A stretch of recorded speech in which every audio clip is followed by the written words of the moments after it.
தந்தை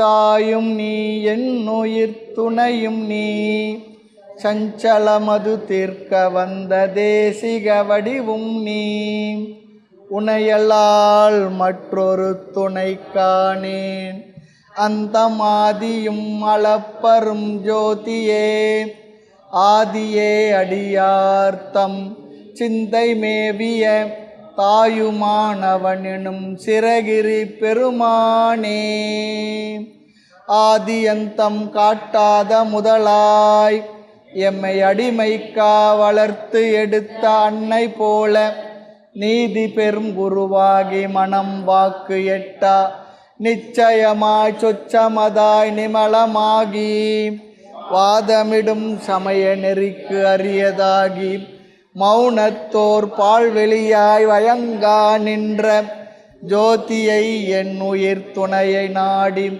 கண்ணீர் சொரிய இரு கரம் குவித்து தொழுதல் செய்வாம் அகர உயிரெழுத்து அனைத்துமாகி வேறாய் அமர்ந்ததன அகிலாண்டம் அனைத்துமாகி பகர்வனையெல்லாமாகி அல்லதாகி பரமாகி சொல்லறிய பான்மையாகி துகளறு சங்கற்ப விகற்பங்கள் எல்லாம் தோயாத அறிவாகி சுத்தமாகி நிகரில் பசுபதியான பொருளை நாடி நெட்டுயிர்த்து பேரன்பால் நினைதல் செய்வாம் சிராப்பள்ளி மலைமேவும் தட்சிணாமூர்த்தி அருள் நல்க பெற்று பராபரமும் எந்நாளும் பைங்கிளியும் பலபாவும் பாடி பாடி தராதள மானிடர்க்கெல்லாம் தன்னமிர்தாய் தந்தருளும் தாயுமான நிராமயனார் அருள் பெரிய கவிதையினால் பொருள் அதனை நினைந்து வாழ்வாம் தாயுமான நிராமயனார் அருள் பெரிய கவிதையினால் பொருள் அதனை நினைந்து வாழ்வாம். தாயுமான சுவாமிகள் பாடல்கள் 121வது வகுப்பு 27வது பாடல். இடத்தை காத்திட்ட சுவாவென புன்புலால் இறைச்சி ஜடத்தை காத்திட்ட நாயினேன் உன் அன்பர் தயங்கும் மடத்தை காத்திட்ட சேடத்தால் விசேஷமாய் வாழ விடத்தை காத்திட்ட கண்டத்தோய் நின்னருள் வேண்டும் இடத்தை காத்திட்ட சுவாவென புன்புலால் இறைச்சி ஜடத்தை காத்திட்ட நாயினேன் உன் அன்பர் தயங்கும் மடத்தை காத்திட்ட சேடத்தால் விசேஷமாய் வாழ விடத்தை காத்திட்ட கண்டத்தோய் நின்னருள் வேண்டும். இந்த சரீரத்தையே மெய்யென்று நினைத்து பாதுகாத்து கொண்டிருக்கும் அடியேன் அடியார்கள் கூட்டத்திருந்து அவர்களுக்கு தொண்டு செய்து புண்ணியத்தை பெற்று வாழ அதற்கும் உன் அருள் வேண்டும் கேட்குறார். இந்த பாடல் கருத்து அதுதான். சரீரத்தையே நானே அன்றாடம் போஷித்து கொண்டிருக்கின்றேன். புன்புலால் நரம்பெண்புடை பொய்யுடல் அன்பர் யாருக்கும் அருவருப்பல்லவோ என் பொலா மணியே இறையே இத்தால் துன்பமென்று சுகமொன்றும் இல்லையே. தெரிஞ்சிருக்கு, இருந்தாலும் உடலை போஷித்து கொண்டு அதை மட்டுமே செய்துக்கிட்டு இருக்கேன்னு சொல்கிறார். அதுக்காக உடலை போஷித்து கொண்டு இருக்கக்கூடாது என்றால் போஷித்து தான் ஆக வேண்டும், வேறு வழி இல்லை. உடலில் எந்த சிறு உபாதை இருந்தாலும் வேறு எதுவும் நம்முடைய கவனம் போக முடியறதில்லை. உண்மை தான். இவ்வளோ பெரிய உடம்புல சுண்டு விரலோ சின்ன நெறிஞ்சி முள் குத்தனா அது என்ன ஆகுறது?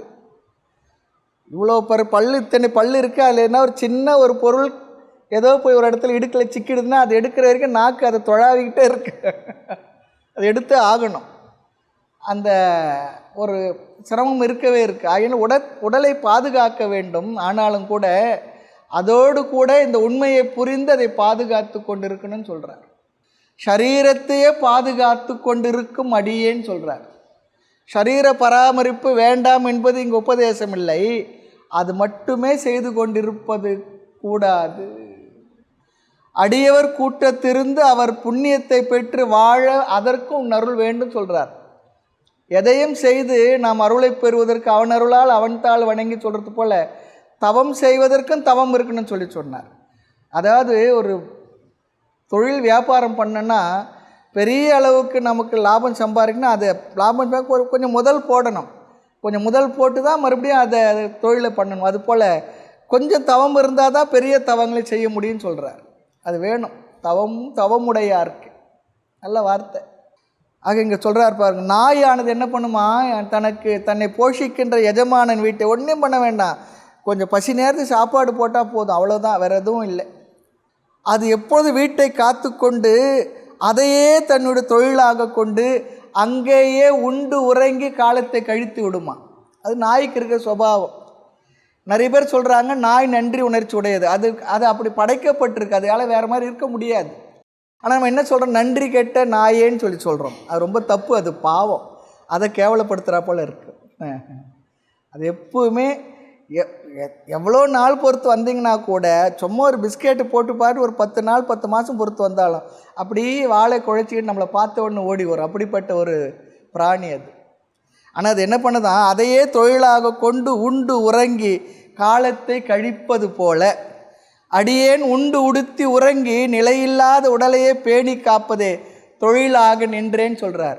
உண்டுடுத்து இன்பமாவதே போந்த நெறி என்றிருந்தேன், பூராயமாய் நினது அருள் வந்து உணர்த்தவே போன வழி தெரியவில்லை, எந்த நிலை பேசினும் இணங்கவில்லை அல்லால் இறப்பொடு பிறப்பை எண்ணினால் நெஞ்சது பகீர் என்னும்.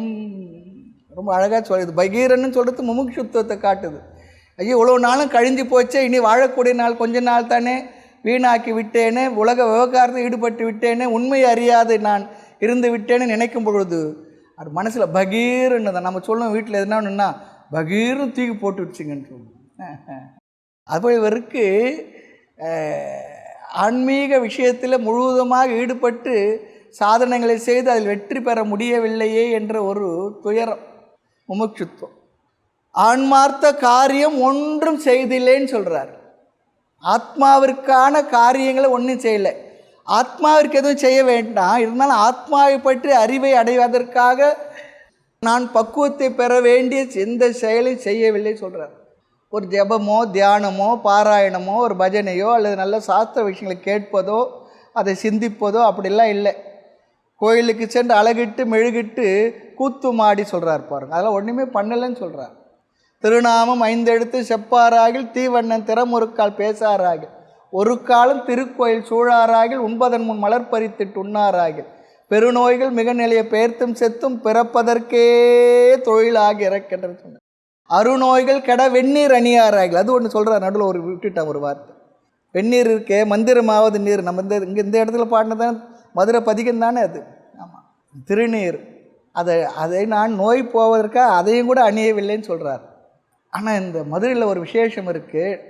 சென்னை போல் நகரங்களை விட கூட இங்கே நிறைய பேர் நெத்தியில் நல்ல அழகான விபூதி வச்சுக்கிடுறாங்க. திருவாச்சகம் முற்றுவதில் வரக்கூடிய தாய்மார் போல நல்லா பட்டையாக அழகாக அருமையாக வைக்கிறாங்க. ஆண்களை விட நல்லா தான் இருக்குது. திருநீற்று பதிகம். மந்திரமாவது நீர் வானவர் மேலது நீர் தந்திரமாவது நீர் சமயத்து உள்ளது நீர் சொல்கிறோம். திருவாளன் திருநீற்று திலகவதியார் அளிக்க பெருவாழ் வந்ததென்று திருக்கோயில் ஓடிட்டார். யார்? நாவுக்கரசர் அப்பர் சுவாமிகள். திலகவதியார் அவருக்காக வாழ்ந்துட்டு இருக்காங்க. இவர் சமண சமயத்திலிருந்து மாறி வந்துட்டார். வெப்பு நோய் வந்து விட்டு தீர்ப்பாருக்கா தமைக்காரத்தில் வராரு. வந்தவுடனே ஒன்றையும் பண்ணல. அப்பா இவ்வளோ நாள் நான் செய்த தவம் பழித்து விட்டது வா சொல்லி வேறு ஒன்றையும் பண்ணலையாம். அந்த திருவதிகை விரட்டான அந்த கோயிலில் கொண்டு போய் அங்கே விட்டு திருவாளன் திருநீற்று திலகவதியார் இட்டு கூட இல்லை, கையில் எடுத்து கொடுத்தாங்களாம்.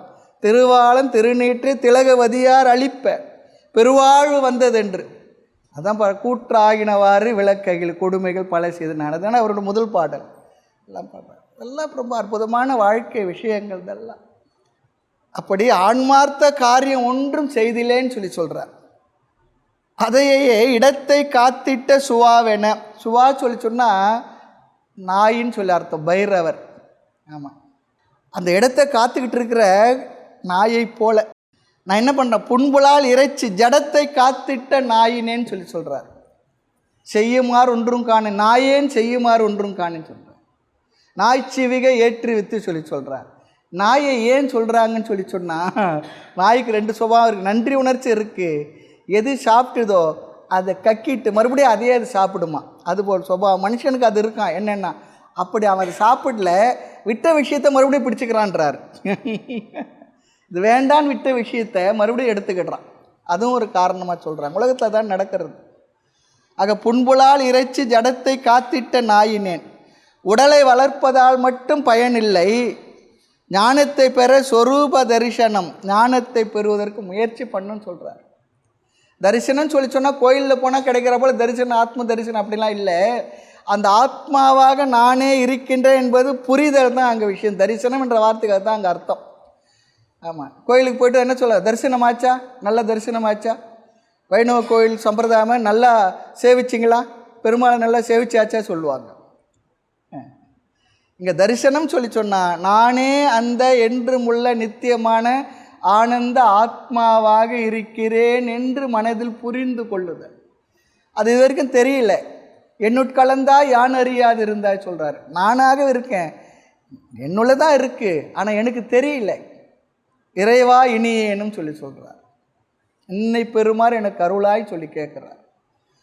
ஆக இங்கே உடலை வளர்ப்பதால் மட்டும் பயனில்லை, உடல் வளர்த்தேனே உயிர் வளர்த்தேனே சொல்கிறேன். அதுக்காக தான் உடல் வளர்க்குறது. அதுக்காக விட்டுவிடலாமா சாமிலாம் கேட்காதீங்க. உடலுக்கு இன்னும் வயதாக வரக்கூடிய சிரமங்களுக்கெல்லாம் அது ஈடு கொடுத்து அதை வளர்த்து இந்த உடலில் இருக்கிற வரைக்கும் கொஞ்சமாக கம்ஃபர்ட்டாக இருக்கணும். உடலில் இருக்கிறது கம்ஃபர்ட் இல்லைன்னா என்ன ஆகிடும், வேறு எதுவுமே பண்ண முடியாது. நம்ம குடியிருக்கிற வீட்டை அப்பப்போ ரிப்பேர் பண்ணி வச்சுருந்தா தான் வீட்டில் வசிக்க முடியும். எல்லாம் ரிப்பேர் ஆகிடுனா அந்த வீட்டில் நாமளே வசிக்க முடியாது. அதுபோல் தான் இதுவும் வீடு. எது, இந்த உடலாகிய வீட்டில் உயிராகிய நாம் குடியிருக்கிறோம். அது அப்பப்போ என்ன பண்ணணுமோ சரி பண்ணணும். நாளாக கொஞ்சம் சர்வீஸ் விடணும், ஓவர் ஆயில் பண்ணணும், இல்லைன்னா அது மக்கர் பண்ண ஆரம்பிக்கிறது. ஆமாம், உண்மை தானே அது. ஆனால் உடல் வளர்த்தேனே உயிர் வளர்த்தேனே சொல்கிறார். நல்ல வார்த்தை அது. ஆக ஞானத்தை பெற அல்லது ஞானத்தை பெற்று என்னுடைய ஸ்வரூபம் நான் எதுவாக இருக்கிறேனோ அதை நான் உணர வேண்டும். ஆகவே இங்கே இன்னொரு கருத்தும் சொல்லப்படுகின்ற, ஞானத்தினால்தான் மோட்சம், ஞானாதேவது கைவல்யம். கைவல்யம்னா கேவலசிய பாவம், நான் அதுவாக இருக்கின்ற தன்மை, மோட்சம் சொல்லி அர்த்தம். ஞானத்தினால்தான் மோட்சம், அதில் சந்தேகமே வேண்டாம். நமக்கு என்ன செய்தாலும் கூட எல்லாம் நம்மை பண்படுத்தி பக்குவப்படுத்துவதற்காகத்தான். நம்ம என்ன செயல் செய்தால் ஆன்மீக சாதனங்களில் உயர்ந்த என்ன சாதனங்கள் தவத்தை செய்தாலும், ஆனாலும் தவத்திலே உயர்ந்த தவமாக பகவான் சொல்வது 4வது அத்தியாயத்தில் 12வது 11வது ஸ்லோகம் தெரியல, ஞான தபசான்னு சொல்கிறார். ரொம்ப அருமையான ஸ்லோகம். கீதையில் நடுநடு என்ன பண்ணுவார்னா, பகவான் ஒரு ஸ்லோகம் ஒரு கருத்தை ஹைலைட் பண்ணால் கூட சில ஸ்லோகங்களில் முழு வேதாந்தத்தை அழகாக அதில் வச்சிருப்பார். அந்த ஸ்லோகத்தில் அந்த சாதனங்களையே அவர் சொல்லலை, சாதனங்களோட பலனை சொல்லி இந்த பலனை பற்றி இவன் இவ்வாறு மோட்சத்துக்கு வரணும்னு சொல்லுவார். அப்போ அந்த பலனை பார்த்தா என்ன பண்ணணும், அதற்காக இந்த சாதனங்களை நம்ம கண்டுபிடிச்சிக்கணும். அப்படி ஒரு ஸ்லோகம் அருமையாக இருக்குது ஞான கர்ம சந்நியாச யோகத்தில். ஆக இங்கே ஞானத்தினால்தான் மோட்சம், ஞான தபசா. அது இன்னொரு அர்த்தம் எடுத்துக்கலாம். என்ன தான் அறிவை ஆத்மா பெற்ற அறிவை பெற்றாலும் கூட அந்த அறிவில் நாம் நிலை நிற்க வேண்டும், பயன்பெறணும்னு சொல்லி சொன்னால் ஓரளவிற்காவது கொஞ்சம் வாழ்க்கை முறை நியமங்கள், அதை தான் தவம் சொல்லி சொல்கிறார். தவம் சொல்கிறார். தவத்தோடு கூடிய ஞானமே நமக்கு நன்கு பலனை தரும். தவத்தோடு கூடிய ஞானம் சொல்லிச்சா வாழ்க்கை முறை நியமங்கள், ஐம்புலன் வழி செல்லாமல் அதை ஒழுங்குபடுத்தி முறைப்படுத்தி நாளாக தேவையில்லாத விஷயங்கள் விவகாரங்களில் ஈடுபடாமல் அதை அமைதிப்படுத்தி தத்துவ விசாரத்துக்கு கொஞ்சம் கொஞ்சமாக நேரத்தை அதிகப்படுத்தி அந்த அறிவிலே இருக்க செய்கின்ற ஒரு முயற்சிக்கு பேர் தான் தவம் சொல்லி இந்த இடத்துல அர்த்தம். தவம்னா அதை காட்டுக்கு போய் தாடி முடி வச்சு அப்படியே உட்காந்துட்டு அப்படிலாம் இல்லை. ஞான தபசா, ஞானத்தை பெறுவதே தவம் சொல்லி சொன்னார். அங்கே ஞான யோகத்தை தான் சொல்கிறார். ஞான யோகம்னா நமக்கு தெரியும், ஸ்ரவணம் மனனம் நிதித்தியாசனம். ஸ்ரவணம் என்றால் கேட்டல், பிறகு கேட்ட விஷயத்தில் தெளிவு பெறுதல் சிந்தித்தல், அதை தான் மனனம் சொல்கிறோம். பிறகு சந்தேகமில்லாத பெற்ற அறிவில் நிஷ்டை கூடுவதற்காக செய்கின்ற ஒரு சாதனத்துக்கு பெயர்தான் நிதித்தியாசனம். அதுதான் ஆன்மீக சாதனத்தில் நிறைவான சாதனம், அதுக்கு மேலே ஒரு சாதனம் இல்லை. ஆக அந்த ஞானத்தால் தான் மோட்சம். அந்த கருத்தை இந்த பாட்டில் சொல்லாமல் சொல்லுகின்றார் தாய்மன்னவர். ஆக இந்த உடலை பற்றி சொல்லுவோம். இன்னொரு இடத்துல சொல்கிறார், நாற்ற சடலத்தை 9 வாய் நடைமனையை சோற்று பசையினை மும்மலப்பாண்ட தொடக்கரையை ஆற்று பெருக்கென்ன கண்ம பெருக்கை அடற்கிருமி சேற்றை துணை என்ற நாய்க்கும் உண்டோ கதி சேர்வதுவே. எல்லாம் அந்த உடம்பை பற்றி நிறைய சொல்கிறார்.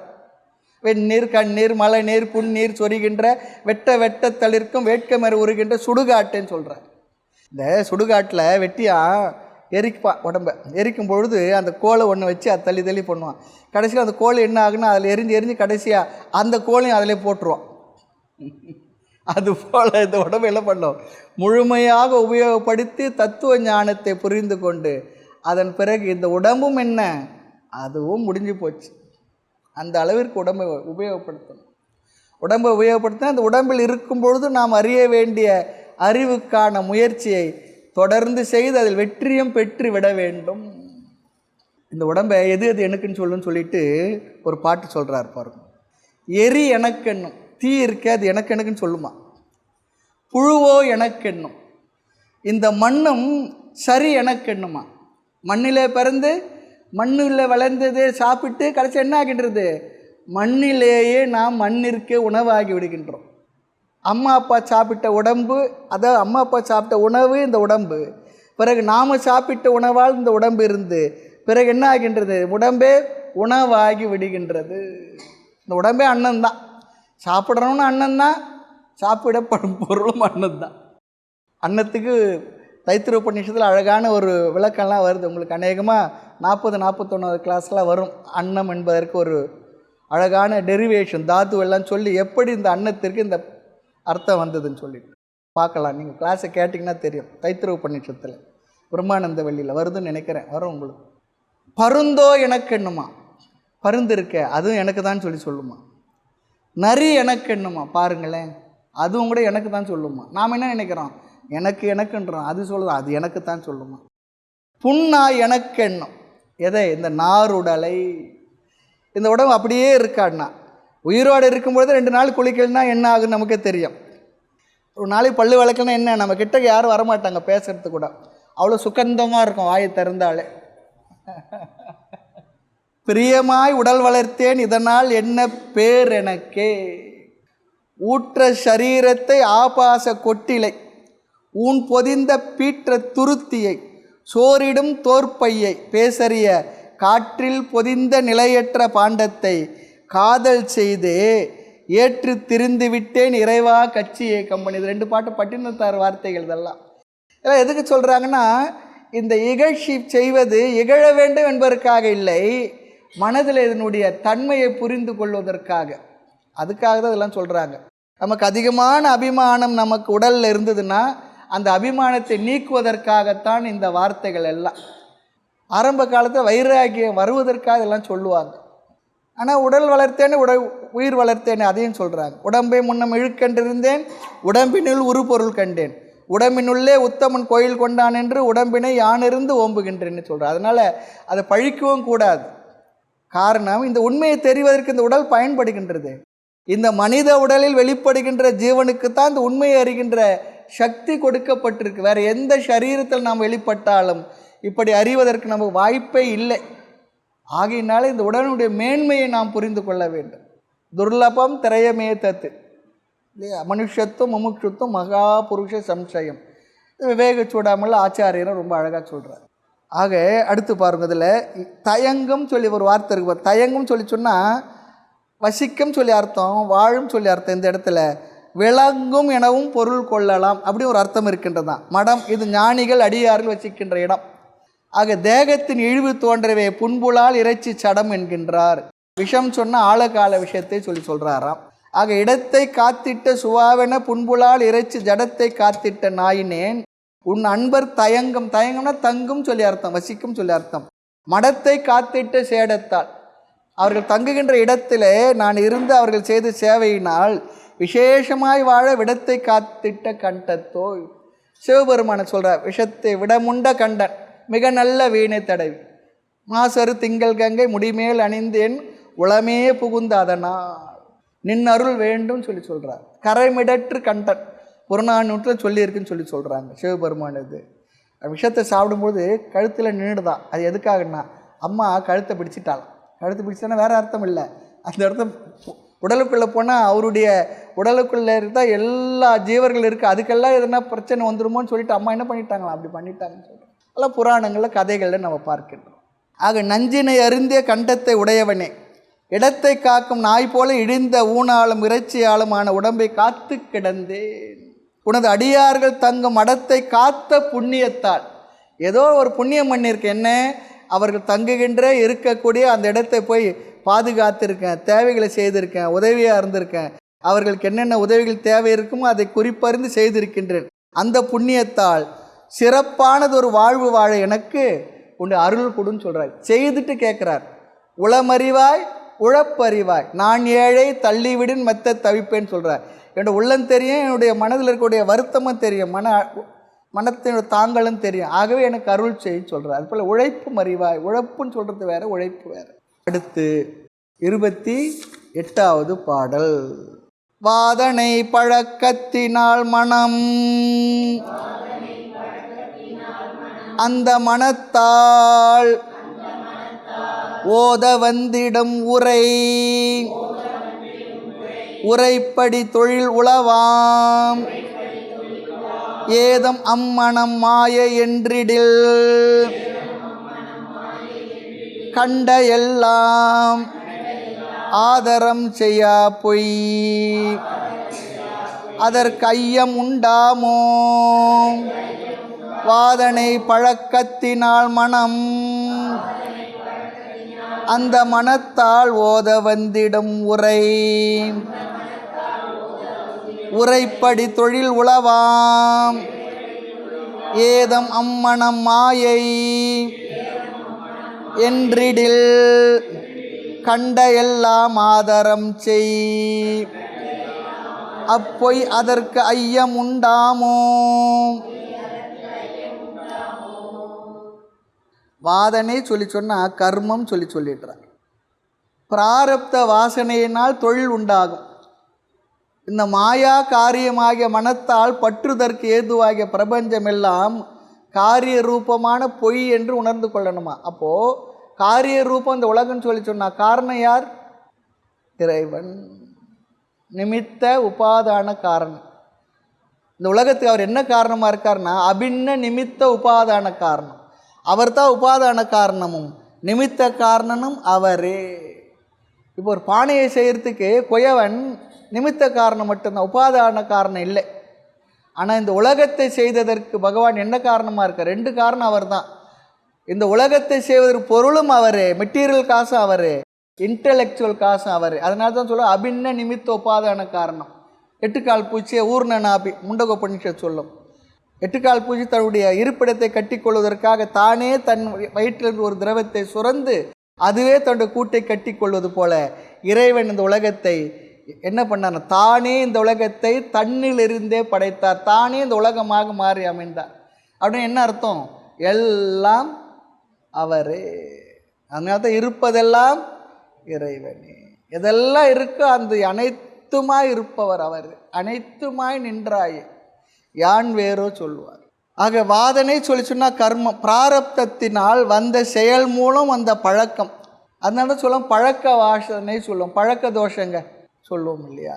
சில நேரத்தில் ஒரு 15-20 வருஷம் ஒரு வீட்டில் குடியிருந்தோன்னு சொல்லி சொன்னால் வீடு மாறி போயிருப்போம். ஏதோ பழக்கத்தில் என்ன பண்ணிவிடுவோம், அந்த வீட்டு முன்னே போய் நின்றுடுவோம். சில நேரத்தில் ஒருத்தர் ஒரு 30-34 வருஷம் கவர்மெண்ட்டில் வேலை செய்தாராம். ரிட்டையர்டு ஆகிட்டார். எல்லாரும் மேலே தாளத்தோடு வீட்டில் கொண்டு வந்து விட்டுட்டாங்க.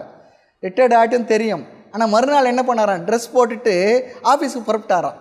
அது என்ன பழக்கம்? பழக்கம்தான். அந்த அளவுக்கு ஆஃபீஸ் போகிறதுல இன்வால்வ்டாக இருந்திருக்கார். ஆகவே பழக்க வாசனை, அதனால் என்ன இந்த செயலினால் எல்லாம் எனக்கு வருது. வாதனை பழக்கமே. அதனால தான் மனமும் என்ன, எதை பழக்கி இருக்கிறோம் மனமும் அப்படித்தான் இருக்கும். ஆமாம், அதனால் நல்லதில் பழகணும். பழக்கத்தால் மனமும் மனதால் மனதுடைய செயலினால் ஓத வந்திடும். அந்த மனதில் அந்த விஷயங்கள் அதுவே நிறைஞ்சிருக்கும். சொல்லும் அதை பற்றி தான் வருமா. மனத்தால் காணப்படும் பொருள்கள் யாவும் என்னவா? பொய் தான் சொல்கிறார். அந்த மனதால் சொல்லும் பழக்கத்தினால் மனமும் அதனால் அந்த மனமான அந்த பொருள்கள் நினைக்கின்றது. அதனால் மனதில் நமக்கு சொற்கள் வருகின்றது. அந்த சொல்லால் செயலும் என ஒன்றை பற்றி ஒன்று தொடர்கின்றது சொல்கிறார். எது நினைக்கிறதோ அது மனசில் நிற்கிறது விஷயமா, அதைத்தான் மனம் பேசுகின்றது. அதுதான் மனம், அதைத்தான் நாம் செய்கின்றோம். அந்த செயலின் விளைவுகள் நமக்கே வருகின்றது. சொல்லின்படியே செயல் சொல்கிறார். அதெல்லாம் வரிசையாக சொல்கிறார். வாதனை பழக்கம், அதனால் மனம், அந்த மனத்தால் வருகின்ற சொல் உரை, அந்த உரைப்படி தொழில் உளவா. ஏதம் அம்மனம், ஏதம் சொல்லி சொன்னால் குற்றம் சொல்லி போட்டிருக்கு பாரு, குற்றம். மனமே எல்லா துன்பத்துக்கும் காரணம் ஆதலின் குற்றத்துக்கு இடம் தரும் மனம் என்னவா? மாயையினுடைய வெளிப்பாடுன்னு சொல்லிட்டார். தவறுகளுக்கெல்லாம் இடம் தருவது எது? மனமே. ஆகவே இது இந்த மனம் எதனுடைய வெளிப்பாடு? இந்த பிரகிருதி மாயா தத்துவத்தினுடைய வெளிப்பாடு. மாயான்னா வேறு எதுவும் நம்ம நினச்சிக்க வேண்டாம். இந்த உலகம் எதனால் ஆக்கப்பட்டதோ அப்படி ஆக்கப்பட்ட பொருளுக்கு பெயர் மாயை, அவ்வளோதான். இந்த மனமும் அப்படி தான், மனமும் ஒரு மாயை. காரணம் இந்த பஞ்சபூதங்களால் ஆக்கப்பட்டது. ஸ்தூல பஞ்சபூதங்களால் அந்த உலகமும், சூக்ஷ்ம பஞ்சபூதங்களால் மனம் புத்தி சித்தம் இதெல்லாம் ஆக்கப்பட்டிருக்கு. அது ரெண்டும் என்ன? மாயையே. மாயையால் உருவாக்கப்பட்ட மனமும் அதுக்கு பேர் மாயைன்னு சொல்லிட்டாங்க. அவ்வளோதான், மாயையுடைய வெளிப்பாடு. அந்த மனம் பக்குவப்பட்டவர்களுக்கு தான் சித்தி முக்தி எல்லாம் கிடைக்குன்னு சொல்கிறார். முக்தி அதனால் மனம் பக்குவப்பட்டவருக்கு தான். மனப்பக்குவப்படுறதுனா என்ன? விருப்பு வெறுப்பை குறைத்து இந்த உலகத்தில் இருக்கக்கூடிய விஷயங்களுடைய உண்மையை நாம் நன்கு தெரிந்து கொண்டு விவேகத்தின் மூலமாக வைராகியத்தை பெற்று, வைராகியத்தின் மூலமாக சமமாதி ஷட்க சம்பத்தி அதெல்லாம் கிடைத்து, பிறகு என்ன பண்ணோம்? அந்த உண்மையை உணர வேண்டும் என்று முயற்சி செய்து ஞானத்தை பெற்று மோட்சத்தை அடைந்து விட வேண்டும்.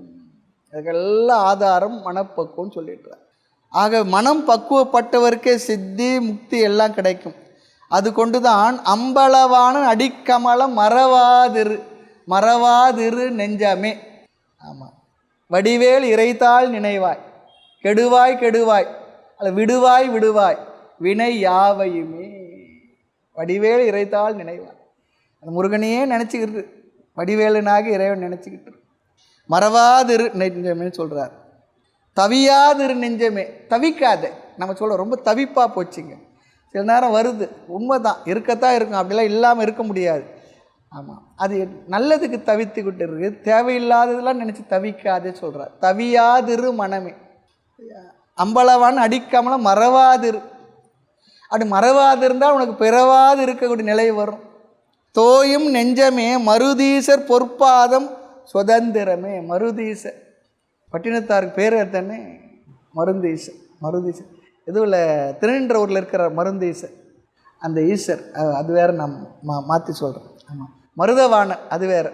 ஆமாம், தோயும் நெஞ்சமே மருதீசர் பொற்பாதம் சுதந்திரமே. உன்னை சுதந்திரம் எது என்றால் அந்த ஈஸ்வரனுடைய இறைவனுடைய திருப்பாதம் உன்னை சுதந்திரம். அது நினைக்கிறது தான் சுதந்திரம். அதுதான் உன்னை பந்தப்படுத்தாது, துயரப்படுத்தாது. துன்பங்கள்னா துயரங்கள் தான் உன்னை விடுவிக்கின்ற தன்மை உடையது. மற்றது எதுவாக இருந்தாலும் என்ன?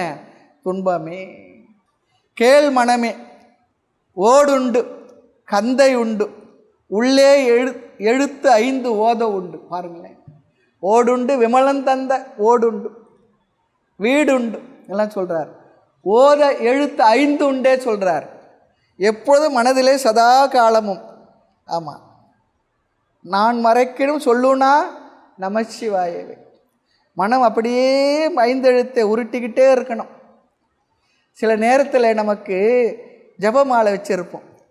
ஜபமாலை அதில் வேறு ஒரு பெரிய பிரச்சனை. ஜபம் பண்ணுறதான் முக்கியம் தெரியறதில்ல.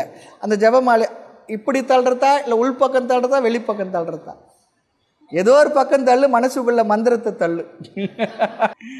நிறைய பேருக்கு எது வேணும் அதை விட்டுட்டு இது பண்ணலாமா அது பண்ணலாம், இப்படியா அப்படியா ஏதோ ஒன்று பண்ணுங்க, அவ்வளோதான் அங்கே சொல்கிற தாத்பரியம். யாவருக்குமா இறைவருக்கு ஒரு பச்சை நிறைய தெரியுங்களா? இந்த இளன்னு சொன்னால் தேடுவாங்க, இல்லைன்னா விட்டுடுவாங்க. ஏதோ ஒன்று பண்ணு. அது பண்ணணுன்றது கூட என்ன? உன்னுடைய மனதிலுடைய ஆதங்கத்தில் மனசில் இருந்து பகவானை போடுறன்ற பாவனைக்காக தாய்மனர் இடத்த கல்லேன் மலரேன் கனிந்த அன்பை பூசை என்ற நல்லோர் பொல்லாயனை நாடு வர பைங்கிலியே. கல் எதுக்கு மலர் எதுக்குன்னு அதுக்காக வேண்டான்னு சொல்ல. கல்லால் அடித்து, கல்லால் என்ன யார் சாக்கினார், கனிமர சொல்லால் துதித்து தொண்டரணமெல்லாம் பிழைத்தனர் அன்பற்ற நான் இனி ஏது செய்கேன் கொல்லாவிரதர் நேர் நின்ற முக்கட் குருமணியே சொல்கிறார். பண்ணணும், அவ்வளோதான். அதுக்காக தான் பச்சிலைன்னு சொல்லிட்டார். இந்த பச்சிலையில் இன்னொன்று இருக்குது, பூ அதெல்லாம் வாடி இருந்தால் சுவாமிக்கு படைக்கூடாதுன்னு சொல்லியிருப்பாங்க. ஆனால் வெல்வத்துக்கு என்ன சொல்லுவாங்கன்னா, பகவானுக்கு சமர்ப்பணம் பண்ணிவிட்டு கிடைக்கலன்னா கூட மறுபடியும் இலை கிடைக்கலன்னா காய்ந்திருந்தால் கூட மறுபடியும் சிவபெருமானுக்கு அந்த வில்வத்தினால அர்ச்சனை அதிலே பண்ணலான்னு சொல்லி ஒரு விதிவிலக்கு கொடுத்துருக்காங்க. அதுக்காக அப்படியே பண்ணணுன்றது இல்லை. நமக்கு தான் எதுனா ஒரு எக்ஸப்ஷன் கிடைச்சா போதுமே, அந்த எக்ஸப்ஷன் தான் எல்லாம் எடுத்துக்கும். அப்படி இல்லை. காய்ந்த சருகாக இருந்தாலும் என்ன பண்ணுறாங்க, எடுத்து கொடுத்தா கண்ணில் ஒத்திக்கிட்டுறமே. ஏன்னா காய்ஞ்ச இலையை கொடுக்குறேன்னு சொல்கிறோம் நம்ம கோயிலில் போயிட்டு. பகவான் இடத்துல சென்று வந்தால் நமக்கு என்ன அது விசேஷமாக. நம்ம வீட்டில் சமைக்கிறதும் சாதம் தான், அதே பகவானுக்கு படைச்சிட்டா பிரசாதம் விசேஷமான உணவாகி விடுகின்றது. பாவனை தானே. அதான் சொல்கிறார், கேள் மனமே ஓடுண்டு கந்தை உண்டு. இடுப்பில் உடுத்துட்டு கந்தை இருக்கு போதும். உள்ளே எழுத்து 5 ஓத உண்டு. அதுக்காக தான் சொன்னோம், 5 எழுத்தின் உண்மை அதுவான அப்பொருளை நெஞ்செழுத்து ஒன்றாகி நிற்கும் நாள் என்னார். மனசில் அப்படியே அந்த எழுத்தினுடைய தன்மை, அந்த பஞ்சாட்சர மந்திரம் ஓடிக்கிட்டே இருக்கணும். சிவாய் எனும் அக்ஷரம் சிவன் இருக்கும் அக்ஷரம் உபாயம் என்று ஓதுவோருக்கு உண்மையான அக்ஷரம். கபாலமிட்ட வாயுவை கடந்து போகும் ஜீவனை உபாயமிட்டு அழைக்குமே சிவாய் 5 எழுத்துமே. சிவசிவா என்று தேம்பி சிவசிவே சொல்கிறது விசேஷமான முக்தி பஞ்சாட்சரம். பஞ்சாட்சரம் சிவசிவே சொல்கிறது. சி என்பது சிவன், வாய் என்பது சக்தி. சிவசிவே சொல்லு அம்மா அப்பா சொல்கிறது. சிவைய சிவ நாம் பார்த்தோம் 2-3 வகுப்புக்கு முன்னே. முக்தி பஞ்சாட்சரம்னு சொல்லணும். திருவாசகத்து வருது இல்லையா, உடையாள் உந்தன் அருகிருக்க உடையாள் அருகில் நீ இருக்க இருவிருக்கு இடையில் நான் இருப்பதாக சொல்கிறார் பாருங்க. அந்த எழுத்தை நீங்கள் பார்த்தீங்கன்னா முக்தி பஞ்சாட்சரம் சிவைய சிவ. சி என்பது மகாமனுன்னு சொல்லும். அப்படிலாம் சைவ சித்தாந்தத்தில் அந்த மந்திர உபதேசத்தில் இருக்குது. அந்த சி என்பதை சொல்லும்போது சொல்லுவார், நாயோட்டு மந்திரம் நாதன் இருக்குமிடம். நாய் என்ன பண்ணுவோம், சி சி அப்படி சொல்கிறார். நாயோட்டு மந்திரம் நாதன் இருக்குமிடம் சொல்கிறார். சீ சொல்லி சொன்னாவே என்னவா, சிவனை நினச்சிட்டு நான் அர்த்தம். அப்படியாவது சீன்னு சொல்லுங்க யாருன்னா, இந்த ஞாபகம் வரணும். அவனே அவனே சொல்கிறதோட சிவனே சிவனே சொல்லும். அடுத்து தோடுண்ட கண்டன் அடியார் நமக்கு துணையும் உண்டு. அடியார் துணை இருக்குது. அடியார் உறவும் அரண் பூசை நேசமும் சொல்லி சொல்கிறார். அப்படின்னு என்ன அர்த்தம்னா, சத் சங்கத்தில் இரு, சாது சங்கத்தில் இரு. அங்கே போனீங்கன்னா நல்ல விஷயம் ஞாபகத்துக்கு வரும், அதை பிடிச்சிக்கோ. அதுக்காக சாது சங்கம் வேணும்னு சொல்கிறார். தோடுண்ட கண்டன் அடியார் நமக்கு துணையும் உண்டு. அதனால் என்ன, ஒன்று என்று இரு. நல்ல ஃபேமஸ் கொட்டேஷன் இது, ஒன்று என்று இரு. இறைவன் ஒருவன் தான் என்று இரு, தெய்வம் உண்டு என்று இரு. ஒன்று என்று இரு, தெய்வம் உண்டு என்று இல்லை. இல்லைன்னு சொல்கிறாங்களே, அந்த வார்த்தையெல்லாம் உண்மை இல்லை. தெய்வம் உண்டு என்று இரு. எவ்வளோ மகான்கள், எவ்வளோ பெரிய விஷயங்கள்லாம் சாதித்தவர்கள், எப்படிலாம் இருந்தவங்களாம் இறைவன் நம்ம தேசத்தில் வாழ்ந்து காட்டி சென்றிருக்கின்றார்கள் அடையாளமாக. அர்ஜுனன் கேட்குறான் பகவான் இடத்துல, இப்படிலாம் மோட்சத்தை பற்றிலாம் சொல்கிறீங்களே, அதையெல்லாம் அடைந்தவர்கள் யாருன்னா இருக்காங்களா? அடைந்தவர்களை கண்டவர்கள் யாருன்னா இருக்காங்களா? கண்டவர்களை யாருன்னா தெரிந்தவர்கள் யாருன்னா இருக்காங்களா? தெரிந்தவர்களை பார்த்தவர்கள் யாருன்னா இருக்காங்களா? அப்படி எக்ஸ்டெண்ட் பண்ணிக்கணும். பகவான் இருக்கின்றார்கள் ஜனகாதகன்னு சொல்லிட்டுறார். எல்லாம் 4வது அத்தியாயத்தை வருது, நீங்கள் கேட்டிங்கன்னா தெரியும். இப்போ அந்த கிளாஸ் தான் நடந்துக்கிட்டு இருக்கு. இருக்கின்றார் பகவாக நிறைய பேர் இருக்கிறாங்கப்பா. நான் ஒருத்தர் 2 பேர் சொல்கிறேன். ஒன்று என்று இரு, தெய்வம் உண்டு என்று இரு, நாட்டம் என்றே இரு, அதையே நாடிக்கொண்டிரு, சத்குரு பாதத்தை நம்பு. உனக்கு யார் வழிகாட்டுகின்றார்களோ ஞான குருவாக இருந்து அவருடைய திருவடியையே நம்புன்னு சொல்கிறார். சத்குரு பாதத்தை நம்பு சொல்கிறார். நம்பு கண்டாய் சொல்லி சொல்கிறார். நம்பினேன் கண்டு அருள்வாயே சொல்லி சொல்கிறார். இதெல்லாம் ரொம்ப விசேஷம். நம்புதல் என்பது அதுதான். ஸ்ரத்தாவான் லபத்தே ஞானம். ஸ்ரத்தைக்கும் ஞானத்துக்கும் பெரிய வித்தியாசம் இல்லை. அது நமக்கு தெரியாத வரை, நமக்கு அது அனுபவத்துக்கு வராத வரை ஸ்ரத்தை. அப்புறம் அனுபவத்துக்கு வந்த பிற்பாடு அதுவே என்ன, ஞானம். பிரம்ம அஸ்தி என்பது ஸ்ரத்தை, பிரம்ம அஸ்மி என்பது ஞானம். பிரம்மம் என்ற ஒன்று இருக்கப்பன்னா அது நம்புகின்றேன், சொல்கிறவரை கேட்குறேன். அப்புறம் அதுவே நானாக இருக்கின்றேன் என்பது ஞானமாயாச்சு. நாட்டமென்றே இரு, சத்குரு பாதத்தை நம்பு, பொம்மல் ஆட்டமென்றே இரு. ஒழியா பிறவி எடுத்து ஏங்கி ஏங்கி உழன்ற நெஞ்சே. இந்த ஒழியாத பிறவியை ஒழித்து கட்டணும். தீராத என் ஜனன வழக்கெல்லாம் தீரும் இந்த ஜனனத்தோடு, இந்த ஜென்மத்தோடு என்றார் தாய்மன்னர் பேசுகிறார். உன்னிடத்துல ஒரு வழக்கு தொடுத்து இருக்கேன், அந்த வழக்கு தீராது விடுவதிலே நடுவான கடவுள் என்றார் ஒரு இடத்துல. உன்னுடைய ட்ரிபியூனில் தீர்ப்பாயத்தில் ஒரு பிராது கொடுத்துருக்கேன், என்ன தீராத ஜனனத்தை தீர்த்து கட்டுன்னு. அதுக்கு என்னென்ன சொல்கிறையோ சொல்லு, அதெல்லாம் நான் செய்கிறேன், தீர்த்து கட்டிடணுன்றார். ட்ரிபியூனல் போகிறோம் பாருங்கள், அதுதான் தீராத ஜனனமெல்லாம் தீரும் இந்த ஜனனத்தோடு, தீர்ந்து ஆகணும். ரொம்ப அழகாக சொல்கிறார். ஒழியா பிறவி எடுத்து ஏங்கி ஏங்கி உழன்ற நெஞ்சே, ஒன்றென்றிரு தெய்வம் உண்டென்றிரு, நாட்டமென்றே இரு, சத்குரு பாதத்தை நம்பு, பொம்மல் ஆட்டம் என்றே இரு. இந்த வாழ்க்கை இருக்க வெறும் பொம்மல் ஆட்டம் சொல்லி சொல்கிறார். இந்த பாடலுடைய திரண்ட கருத்து என்ன சொல்லி சொன்னால், முந்தைய பிறப்புகளில் ஈட்டிய வினைப்பழக்கத்தால் மனமும், அந்த மனத்தால் சொல்லும், அந்த சொல்லால் செயலும் என ஒன்றை பற்றி ஒன்று தொடர்வதாகும், உளவாகும். குற்றத்துக்கு இடம் தரும் மனம் மாயுண்ட வெளிப்பாடு என்றால் விரும்பத்தகாத நிலையற்ற தன்மை இருக்கே, அது உண்மை தானே. இது விரும்பத்தகாத நிலையற்ற தன்மை அதுதானே உலகத்தில் இருந்துக்கிட்டு இருக்குது. இதில் என்ன பெரிய ஒரு சந்தேகம் இருக்கான்னு கேட்குறார். சந்தேகம் ஒன்றும் இல்லைன்னு சொல்லி சொல்கிறார். அடுத்து 29வது பாடல். ஐயவாதனை பழக்கமே மனம் நினைவது தான், வையம் மீதினில் பரம்பரையாதினும் மருவும், மெய்யில் நின்றொளிர் பெரியவர் சார்புற்று விளங்கி, பொய்யது என்பதை ஒருவி மெய் உணருதல் போதம். ஐயவாதனை பழக்கமே மனம் நினைவது தான்,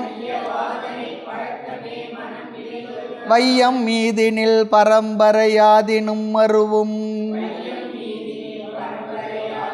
மெய்யில் நின்றொளிர் பெரியவர் சார்புற்று விளங்கி, பொய்யது என்பதை ஒருவி மெய் உணருதல் போதம். இந்த ஒருவி சொல்லி சொன்னால் நீக்கி சொல்லி அர்த்தம். போதம் என்றால் ஞானம். போதம் என்பதை விளக்கவும், அவித்தை பொய்யுறலாம் தீதலா விளக்கு எடுத்திரு தேடவும் சிக்காது, ஆதலால் அறிவாய் நின்ற இடத்தை அறியாமை ஏதுமில்லை என்று எம்பிரான் சுருதியே இயம்பும். விளக்கு எடுத்துகிட்டு இருள் தேடினா சிக்குமா?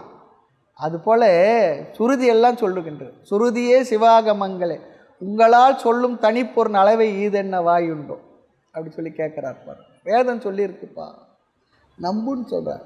அதில் பொய்யை நீக்கி உண்மை உணர்தல் என்பது தான் போதம் என்றால் ஞானம் சொல்கிறார்.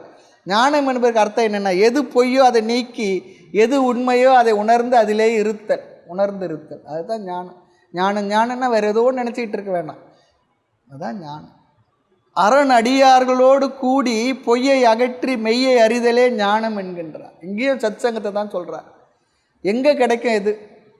இந்த ஞானம் எங்கே கிடைக்குன்னா சத்குரு இடத்துல கிடைக்கும், அடியாரோட சங்கத்தில் இருந்தால் கிடைக்கும். அடியாரோட சங்கம் என்ன பண்ணால் நமக்கு அந்த அறிவிலேயே இருப்பார் சூழ்நிலையை ஒரு ரீசார்ஜ் பண்ணிக்கிட்டே இருக்கும். அதை விட்டுட்டோம்னா ஒரு வழி ஆகிடும். நிறைய நேரத்தை அப்படி தான் ஆகுது. வாய்ப்பு கிடைக்கும் பொழுதெல்லாம் அந்த சத்சங்கத்தில் சத்சங்கத்தை விட்டேன்னா என்ன ஆகுன்னா, ஏற்கனவே சொல்ல வேண்டிய துர்ச்சங்கத்துக்கு போகணும் இல்லை, அதில் தான் இருக்கிறோம். நல்ல விஷயங்களை கேட்கறது. அடியார் உறவும் அரண் பூசி நேசம், நல்லாரோடு இணக்கம் வைத்தீர். ஆரம்பத்தில் தர்மமாக வாழ்கிற பெரியங்களோடு இணக்கம் இருக்கணும். அதன் பிறகு ஞானத்துக்கு வரும்பொழுது ஞான குருவிடத்தில் நமக்கு பரிச்சயம் இருக்கணும். அதை விட்டுடக்கூடாது. ஆமாம், ரொம்ப முக்கியம். ஞானத்தை சொல்கின்ற குரு, சம்பிரதாயமாக வரக்கூடிய குரு, சரியான பாதையை நமக்கு காட்டுகின்ற குரு. சும்மா வேறு எதுவோ சொல்கிறாங்க, எல்லாம் சொல்கிறாங்க. ஆனால் சம்பிரதாயமாக வரக்கூடிய சரியான ஒரு குரு சாஸ்திரம் கிடைச்சிடுது. நான் உனக்கு வாழ்க்கையில் வேறு எதையுமே பெற வேண்டியது. அதுதான் நீ பல ஜென்மங்களில் செய்த புண்ணியத்தின் விளைவாக தான் அப்படி கிடைக்கும். நல்ல சாஸ்திர கருத்துக்களும் அதை சொல்கின்ற குருமார்கள் நமக்கு கிடைக்குன்னு சொல்லி சொன்னால் அது எத்தனை கோடி ஜென்மத்தில் செய்த புண்ணியமாக இருக்கும். ஆமாம், என்ன புண்ணியம் செய்தனே நெஞ்சமே, இல்லைன்னா கிடைக்கிறது இல்லை. நிறைய பேர் நிறைய சொல்கிறாங்க, நிறைய மாறி மாறி மாறி வேறு ஏதோ கலந்து கலந்து வேதாந்தன்ற பேர் நிறைய தான் சொல்கிறாங்க. ஆனால் சம்பிரதாயமாக இந்த குருமார்கள் தான் ரொம்ப அழகாக நமக்கு தெளிவாக பிசுறு இல்லாத அழகாக புரிய வைக்கிறாங்க. நம்முடைய வேலை என்னென்னா ஒழுங்காக அதை கேட்டு மனதில் இருத்திக்கிறது தான் நம்ம செய்ய வேண்டிய வேலை. வேறு ஒன்றும் இல்லை. கிடச்சிதுன்னா விட்டுறக்கூடாது, ரொம்ப முக்கியம். ஆனால் நமக்கு அதுக்கு கூட என்னென்னா நமக்கு புண்ணியம் இருக்கணும். அப்படி இருந்தால் தான் இவர் தான் சரியான மார்க்கத்தை சொல்லி கொடுத்துருக்கார் என்று அந்த இடத்துல நமக்கு ஸ்ரத்தை வரும். அவர்கள் இடத்துல காதை கொடுக்குறது நம்ம மனசு வரும். காதை கொடுக்குறதுனா என்ன, கேட்கின்ற தன்மை நமக்கு அப்போ தான் கிடைக்கும். இல்லைன்னா கிடைக்காது. எங்கெங்கே இல்லைன்னா அப்படி எப்படி சுற்றுவோம், எங்கெங்கே போவோம். அவர் இவர் அப்படின்னு சொல்லி சத்குருவை நாடு சேட் குருவை நாடாதுன்றார்.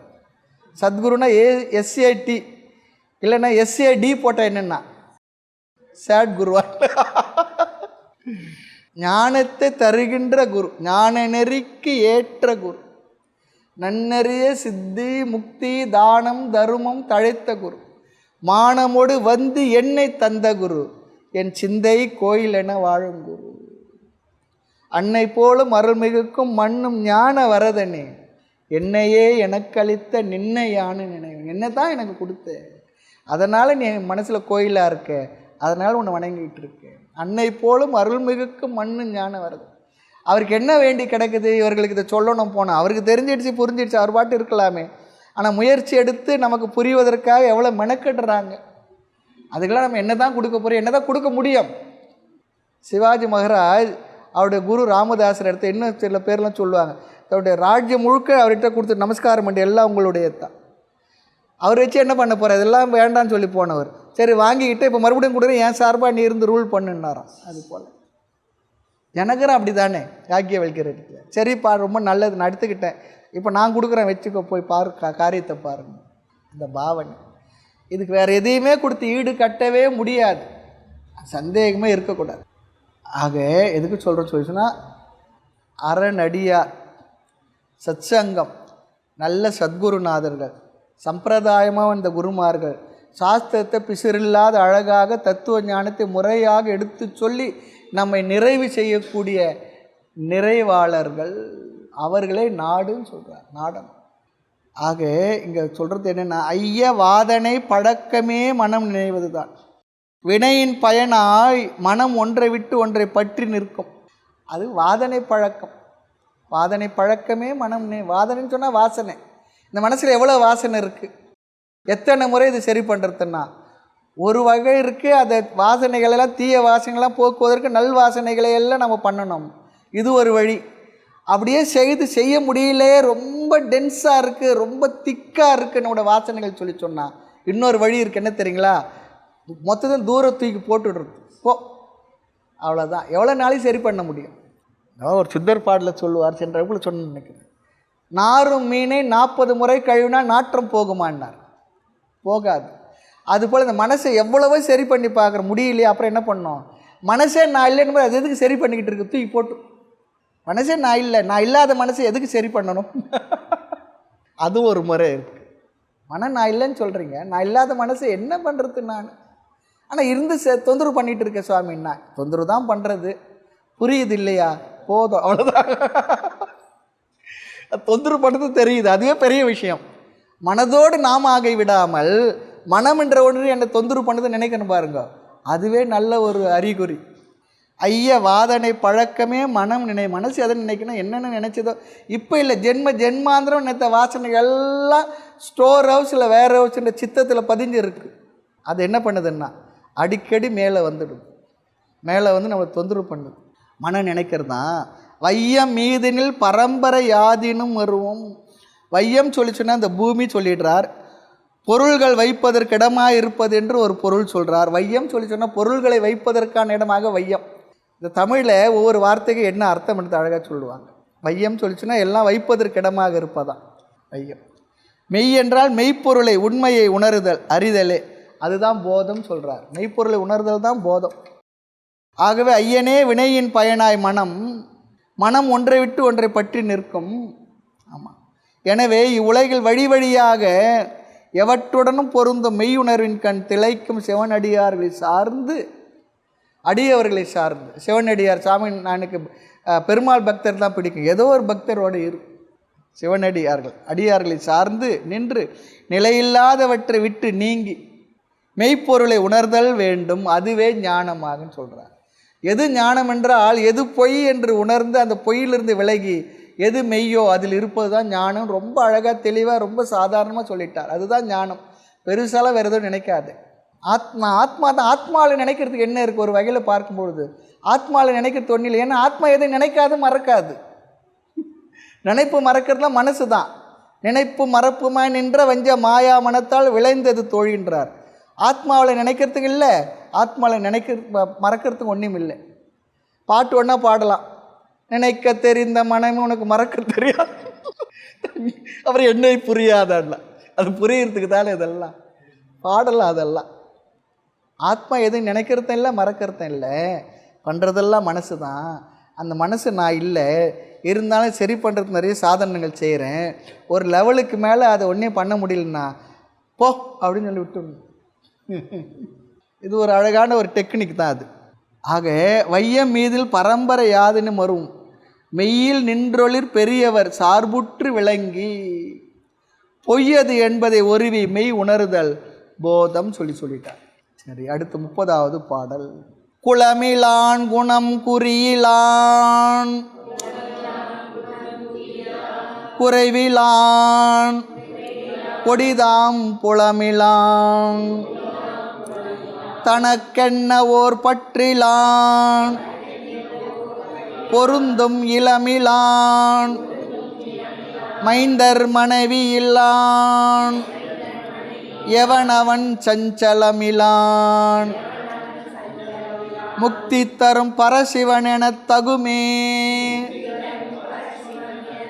குளமிலான் குணம் குறியிலான் குறைவிலான் கொடிதாம் புலமிலான் தனக்கென்ன ஓர் பற்றிலான் பொருந்தும் இளமிலான் மைந்தர் மனைவி இல்லான் எவனவன் சஞ்சலமிலான் முக்தி தரும் பரசிவன் எனத் தகுமே. அந்த பரபிரம்மம் சிவன் பரம்பொருள் சொல்கிறது எப்படி இருக்கும்? இப்படி இருந்தால் அவன்தான் முக்தியை தருகின்ற பரசிவம் என்று சொல்வதற்கு தகுதி இருக்குன்னு சொல்கிறார். ஆக இந்த பாடல் முழுக்க இறை தத்துவத்தினுள் லட்சணங்களை தாய்மன்னர் தன்னுடைய பாணியில் அழகாக சொல்கிறார். இந்த வார்த்தையெல்லாம் அதுதான். எப்படி கைவல்ய நவனியத்தில் நேர்முகமாக எதிர்முகமாகவும் சந்தேகம் தெளிதல் படலத்தில் அருமையான ஒரு 2 பாட்டு இருக்குது, அதில் அத்தனையும் சொல்லிடுறார். ஆமாம், கைவல்ய நவனியத்தில். அதுபோல் இந்த இடத்துல நான் நினைக்கிறேன் 164 65 பாட்டு ஞாபகம் வரல, இந்த பாட்டில் அழகாக சொல்கிறார். அதுபோல் இங்கே தாய்மன்னர் குளமிலாம் இறைவனுடைய லட்சணம் இது. அவனுக்கென்று ஒரு ஜாதியோ குலமோ ஒன்றும் இல்லை. ஜாதி குலம் பிறப்பிறப்பு அருவுருவ தன்மை நாமம் ஏதுமின்றி எப்பொருக்கும் பிரிவின்றி என்று இயக்கம் செய்வோம் தீதில் பரமாம் பொருளை திருவருளே நினைவாக சிந்தை செய்வான்னு சொல்கிறான் பொருள் வணக்கத்தில். அதுபோல் இங்கே குலமிலான், அவனுக்கு ஒரு குலம் இல்லை, ஒரு ஜாதி குலம் இல்லாதவன். குணமிலான், குணம் இல்லைன்னா அவனுக்கு குணமே இல்லை, குணம் கட்டவன் அப்படி அர்த்தம் இல்லை. அந்த குணாதீதன். ஆமாம், இப்போது நம்ம பகவத்கீதையில் சொன்ன சிதப்பிரஜ லட்சணம், பராபக்த லட்சணம், குணாதீத லட்சணம், குணத்திரை விபாக யோகம், அதில் படிக்கும்பொழுது குணங்களை பற்றி விசாரம் செய்து எப்படி அவன் குணாதீதன் சொல்லி பார்த்தோம். ரஜஸ் தமஸ் சத்துவம் என்ற குணங்களும் கூட அவனை எதுவுமே செய்ய முடியாத அளவு இருக்கக்கூடிய தன்மை உடையவனது தான் அங்கே அர்த்தம். அவனுக்குன்னு இந்த குணம் சொல்லி அப்படிலாம் இல்லை. முக்குண வேறுபாடு இல்லாதவனு சொல்லி சொல்கிறார். அப்புறம் குறி என்றால் ஒரு அடையாளம். சிவனை இந்த அடையாளத்தை தான் என்ன பண்ணுவோம்னா ஆலம்பனன்னு சொல்லி சொல்கிறோம். நம்ம கேட்டுக்கிட்டு இருக்கோம் தைத்திரு உபநிஷத்தில் உபாசனைகளை சொல்கிறோம். எப்பொழுது சாஸ்திரம் கொடுக்குற ஞானமானது நமக்கு ஞானமாக வரவில்லையோ அப்பொழுது அந்த ஞானத்தை பெற்றவன் அந்த அறிவை அறிவாக மாற்றிக்கொள்ள, ஞானத்தை ஞானமாக மாற்றிக்கொள்ள செய்வதற்கு உபாசனை என்ற ஒரு விசேஷமான ஒரு சாதனத்தை தைத்திரியம் பேசும். அப்படி பேசும்போது ஆலம்பனம், உபாசகன் இருந்தால் உபாசிய தேவதை, உபாசிய தேவதையை நாம் வழிபடுறது ஒரு ஆலம்பனம் இருக்கும், ஒரு அடையாளம், குறியீடு. சிவனை எதில் நம்ம வழிபடுறோம்? சிவலிங்கத்தில். சிவலிங்கம் என்பது சிவன் என்ற தேவதையோட அடையாளமாக இருப்பது. லிங்கம், லிங்கம் சொல்லி சொன்னால் அடையாளம் சொல்லி அர்த்தம். அதை இங்கே குறியிலான்னு சொல்லி சொல்கிறார். அடையாளம் இல்லாதவனும் எந்த குறையும் இல்லாதவன், குறைவே இல்லாதவனா, குறைவிலா நிறைவா ஞான கோதிலானந்த வெள்ள துறையிலே படிந்து மூழ்கி நான் தோன்றாவார் உள் உரையிலே உணர்த்தி போன உன் சுடர் வைவாள் தந்த இறைவனை உனைப்பிரிந்திங்கு இருக்கிலேன் இருக்கிலேன். குறைவே இல்லாதவன், நிறைவே வடிவானவன், ஒரு குறைவும் இல்லை. சிவபோகமெனும் பேரின்ப வெள்ளம் பொங்கி ததும்பி பூரணமாய் ஏக உருவாய், ஏக உருவம் ஒட்டு மொத்தமாக அதுதான் இருக்குது, பிரிஞ்சு இல்லை. அத்தனை கடல்லாம் இல்லை, ஒரே கடல் தான். நாம் ஒன்றா பிரித்து பேர் சொல்கிறோம். இது அண்டார்டிகா, ஆர்டிக்கு, அண்டார்டிகா, இல்லை அட்லாண்டிக், பசிபிக் சமுத்திரம், இந்து மகா சமுத்திரம். இதில் பாருங்கள், முந்திலாம் பழைய படத்தில் இந்து மகா சமுத்திரம் போடுவாங்க. இப்போ இந்திய பெருங்கடல் போட்டு விட்றோம். இந்துன்ற வார்த்தை ஒழிச்சு கட்டிடணும். ஆமாம், அந்த வார்த்தை வரக்கூடாது. அடையாளங்களை ஒழிக்கிறது அதுவும் ஒரு பாவம். சேது கால்வாய்க்கு, சேதுக்கு, ராமசேதுக்கு ஆடம்ஸ் பிரிட்ஜின்னு போட்டான். ஆடம் எங்கே வந்தார்? இங்கே எப்போ வந்தார்? எப்படிலாம் மாற்றுறாங்க பாருங்கள். நமக்கு தெரியாமல் நம்ம அடையாளங்களை கொஞ்சம் கொஞ்சமாக மாற்றிக்கிட்டு இருக்காங்க. ஆக இங்கே குறைவில்லான், அது சொன்னோம், ஒரு குறையும் இல்லாத நிறைவே வடிவானவன், சிவபோகமெனும் பேர் இன்ப வெள்ளம் பொங்கி ததும்பி இருக்கக்கூடியவன், குறைவில்லான், ஒரு குறையும் இல்லை. குறைவில்லாத நாடின நமக்கு என்னவா? குறைவே இல்லை. இல்லை சாமி, எனக்கு நிறைய குறை இருக்குங்க, அதெல்லாம் லௌகீக குறைகள்ப்பா. இந்த லௌகீக குறைகளை ஒரு லெவலுக்கு மேலே உன்னால் முழுமையாக பூர்ணமாக சரி பண்ண முடியாது. ஏனென்றால் லௌகீகமாக இருக்கக்கூடிய இந்த பிரபஞ்சமே அபூர்ணத்துவம் உடையது தான். அபூர்ணத்தில் பூர்ணத்தை நீ பார்க்கவே முடியாது. ஆனால் எது பூரணம்? ஆத்மா பூரணம். அதுக்கு தான் சொன்ன ஒரு வார்த்தை மறுபடியும் ஞாபகம் வச்சுங்க. நம்ம தத்துவான் சுவாமியுடைய ஜெயந்தி அப்போ சொன்னேன், கொழுக்கட்டையில் இருக்கிறதும் பூர்ணம்தான், இந்த கொழுத்த கட்டையில் இருக்கிறதும் பூர்ணம்னு சொல்லிச்சுன்னா என்ன? ஆத்மான்னு அர்த்தம்.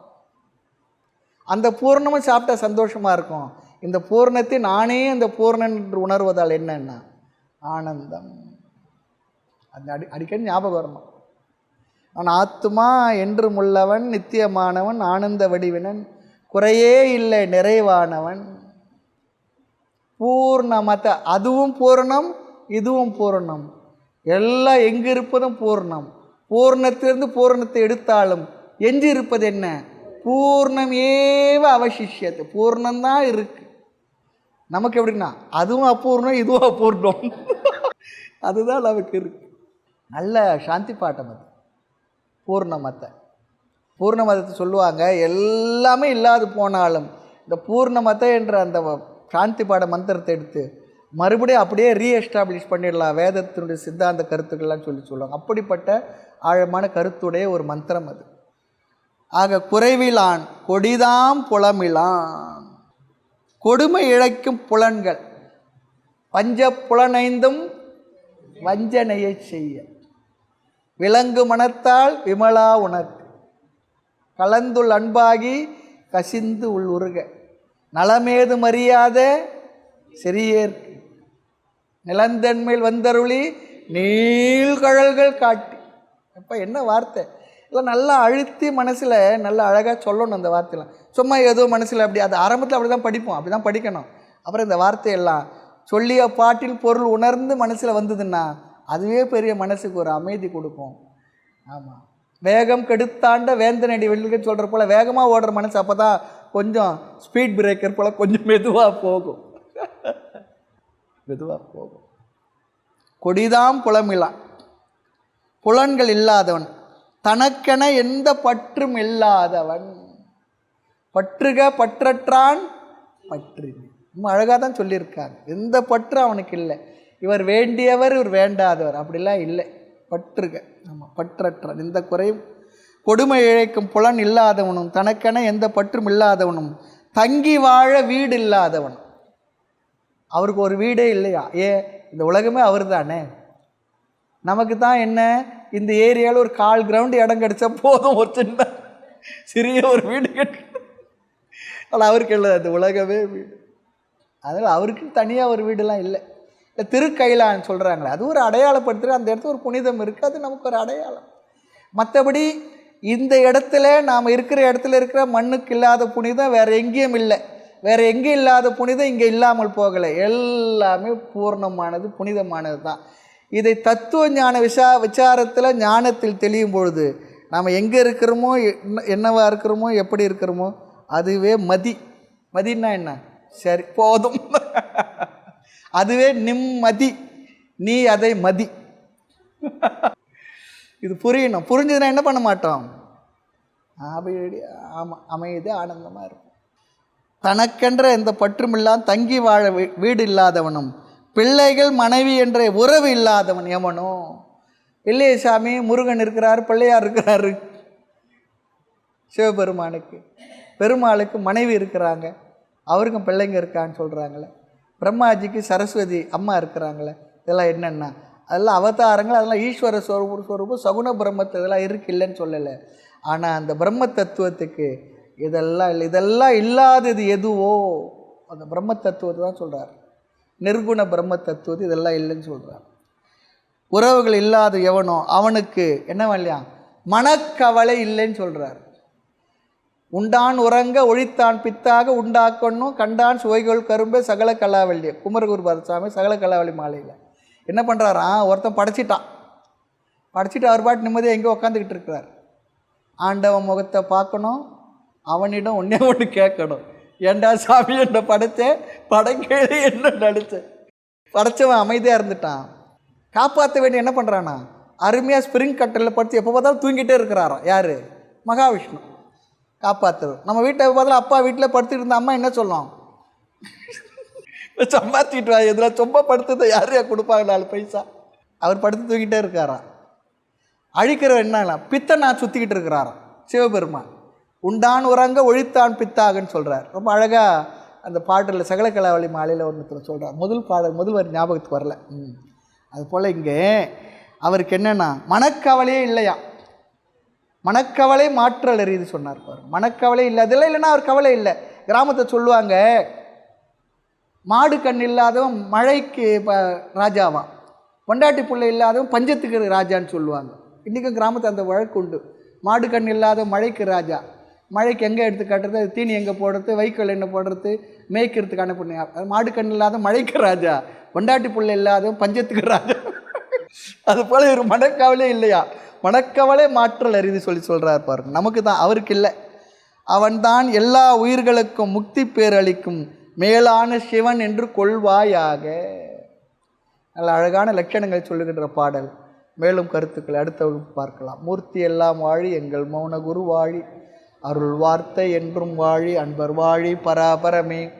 ஓம் பூர்ணமத பூர்ணமிதம் பூர்ணாத் பூர்ணமுதச்யதே பூர்ணஸ்ய பூர்ணமாதாய பூர்ணமேவாவசிஷ்யதே. ஓம் சாந்தி சாந்தி சாந்தி. ஹரி ஓம். ஸ்ரீ குருப்யோ நமः. ஹரி ஓம்.